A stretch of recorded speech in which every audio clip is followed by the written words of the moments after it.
मेरे बच्चे, आज यूपी बोर्ड की परीक्षा की शुरुआत थी और आज कक्षा 10वीं का हिंदी का पेपर था। 12वीं की परीक्षा भी शाम की पाली में, द्वितीय पाली में है, लेकिन 10वीं की परीक्षा में जिसका कोड था 801 HG, ये पेपर हो चुका है। सुबह की पाली का पेपर था, उसके बाद हम आपके बीच में पढ़ा करके भेज रहे हैं।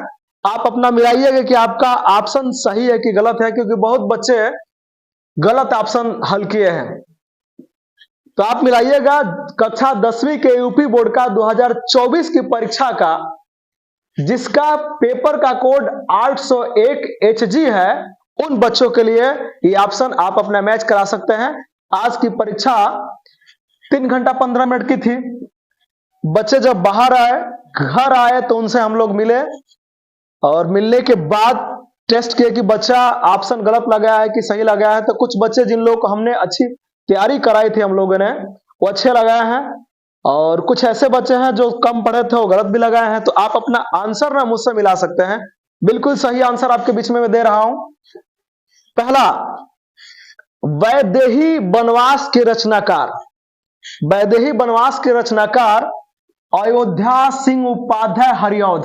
अगर आपने अपना ऑप्शन मारा है तो बिल्कुल आपका यह सही जवाब है कि वैदेही वनवास के रचनाकार अयोध्या सिंह उपाध्याय हरिऔध। उसके बाद दूसरा क्वेश्चन है, प्रयोगवाद के कवि। उसमें आपके पास 4 विकल्प दिया है, उन 4 विकल्पों में जो सही है वही मैंने लिखा आपको समझाने के लिए। तो प्रयोगवाद के कवि अज्ञेय है। उसके बाद भाव विलास के रचनाकार कौन है? तो भाव विलास के रचनाकार देव है। चौथा क्वेश्चन है, छत्रसाल दशक के रचनाकार भूषण है। छत्रसाल दशक के रचनाकार भूषण है। कला और बूढ़ा चांद के रचनाकार, क्वेश्चन पूछा कि कौन है, तो उसका जवाब है सुमित्रा नंदन पंत। सुमित्रा नंदन पंत। छठवां क्वेश्चन है, नीड़ का निर्माण फिर कौन सी विधा है? विधा से क्वेश्चन पूछा है कि नीड़ का निर्माण फिर कौन सी विधा है? तो विधा है आत्मकथा। ये आत्मकथा, उसका ऑप्शन सही है। शुक्ल युग के कवि, शानदार क्वेश्चन। इस क्वेश्चन को समझने के लिए आपको चलना पड़ेगा। बहुत लोगों के मैंने ऑप्शन चेक किया था, तो लोग ऑप्शन में मोहन राकेश आंसर दिए थे, लेकिन मोहन राकेश ऑप्शन गलत है बिल्कुल। वजह यह है, ध्यान से आप देखिएगा। आपसे पूछा क्या है? आपसे पूछा है शुक्ल युग के कवि। तो शुक्ल युग के कवि में बहुत लोगों ने मोहन राकेश लगाया है, गलत है। शुक्ल युग की शुरुआत 1920 से, कोई 1938 कहता है, कोई 40 कहता है, चलो मान लेते हैं दोनों। तो शुक्ल युग को अगर हम मानते हैं 1920 से 1938 चाहे 40, तो आप ध्यान से देखिए, मोहन राकेश का जन्म मिलाइए 8 जनवरी 1925 से 3 जनवरी 1972 तक है, नहीं हो सकता है इतनी कम उम्र में। अमृत राय को देख लीजिए, मुंशी प्रेमचंद्र के लड़के के बारे में, 15 अगस्त 1921 से 1996, यह भी संभव नहीं है। श्याम सुंदर दास, उससे पहले कमलेश्वर को देख लेते हैं। कमलेश्वर आधुनिक युग के लेखक हैं, 6 जनवरी 1932 से 27 जनवरी 1907 तक। तो ये तो कंफर्म है कि होगा ही नहीं, ये नहीं होगा, ये नहीं होगा, ये भी नहीं होगा। अब मामला फंसा आपका श्याम सुंदर दास पे। तो श्याम सुंदर दास को समझने के लिए कि ये करेक्ट आंसर ये सही है कि नहीं, चलिए उनके जन्म के बारे में, उनके जन्म के बारे में जब पढ़ेंगे तो 14 जुलाई 1875 से 1945 तक है, बिल्कुल शामिल है। और आपका ओरिजिनल जो जवाब होगा वो श्याम सुंदर दास होगा। तो शुक्ल युग के कवि, शुक्ल युग के लेखक था, यहां लेखक बना दीजिए, लेखक। तो श्याम सुंदर दास। भारतेंद्र हरिश्चंद्र, उसमें चूंकि ऑप्शन दिया है तो ऑप्शन के हिसाब से भारतेंद्र हरिश्चंद्र आलोचना साहित्य के जनक माने जाते हैं। पूछा है कि इसमें से कौन सा ऑप्शन सही है, तो भारतेंद्र हरिश्चंद्र आलोचना साहित्य के जनक माने जाते हैं।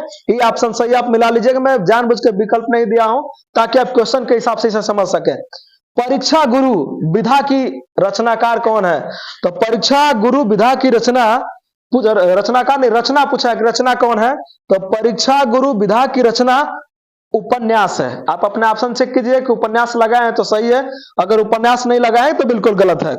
बाणभट्ट की आत्मकथा के रचनाकार, तो बाणभट्ट की आत्मकथा के रचनाकार का नाम है हजारी प्रसाद द्विवेदी। अब आइए आपको लेके चलते हैं, आधा क्वेश्चन बहुत विकल्प समाप्त हो गया, आप अपना मिलाते रहिएगा। अब है 11वां क्वेश्चन, और मैं चाहूंगा कि हमारे कैमरामैन थोड़ा इसको आप फोकस कर लें कि रस के कितने अंग होते हैं। क्वेश्चन पूछा है 11 नंबर का कि रस के कितने अंग होते हैं, तो रस के 4 अंग होते हैं। आपका आंसर है, जवाब है 4। ओके, आगे बढ़ते हैं। पायो जी मैंने राम रतन धन पायो, बड़ी फेमस लाइन है, बहुत ही फेमस लाइन है कि पायो जी मैंने राम रतन धन पायो। इसका सही जवाब है कि पूछा है कि इसमें कौन सा अलंकार है। पायो जी मैंने राम रतन धन पायो में कौन सा अलंकार है, तो इसमें रूपक अलंकार है। आगे, सोरठा के पहले चरण में कितनी मात्राएं होती है। क्वेश्चन था 13 नंबर का कि सोरठा के पहले चरण में कितनी मात्राएं होती हैं, तो सोरठा के पहले चरण में 11 मात्राएं होती है। अगर आपने 11 नंबर के ऑप्शन को ओके किया है तो बिल्कुल सही है, 11 मात्राएं होती है। निर्दय शब्द, 14वां क्वेश्चन था कि निर्दय शब्द में प्रयुक्त उपसर्ग क्या है, नीर है। र में देखिए र में हलंत लगाया गया है कि निर्दय शब्द के प्रयुक्त उपसर्ग क्या है, तो नीर है, जिसमें हाफ र, आधा र का इस्तेमाल किया गया है। नीलगाय में समास पूछा है कि नीलगाय में कौन सा समास है, तो कर्मधारय समास है। नीलगाय में कौन सा समास होता है, कर्मधारय समास होता है, यह पहले भी पढ़ाया जा चुका है। खेत का तत्समक रूप, बहुत लड़कों ने अब उसमें ऑप्शन था भूमि, तो भूमि भी लगा दिया, लेकिन बिल्कुल गलत जवाब है आपका। खेत का तत्समक रूप क्षेत्र होता है, याद रखिएगा, आपका ऑप्शन क्षेत्र है।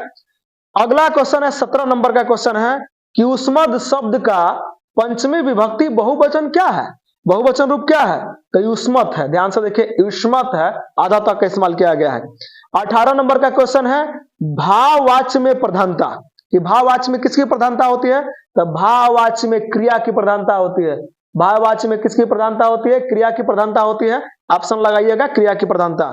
वाक्य के तत्व, वाक्य के पूछा है कि कितने तत्व होते हैं, 19 नंबर सवाल है आपका आज के हिंदी के कक्षा 10वीं के पेपर का, कि वाक्य के कितने तत्व होते हैं, तो उसका ओरिजिनल जवाब है कि वाक्य के 2 तत्व होते हैं। अगला है 20 नंबर का 20वां क्वेश्चन कि अविकारी पद का नाम बताना है कि अविकारी पद का दूसरा नाम क्या हो सकता है, तो अविकारी पद का दूसरा नाम होता है अपव्यय। अव्यय होता है, अपव्यय नहीं, अव्यय होता है।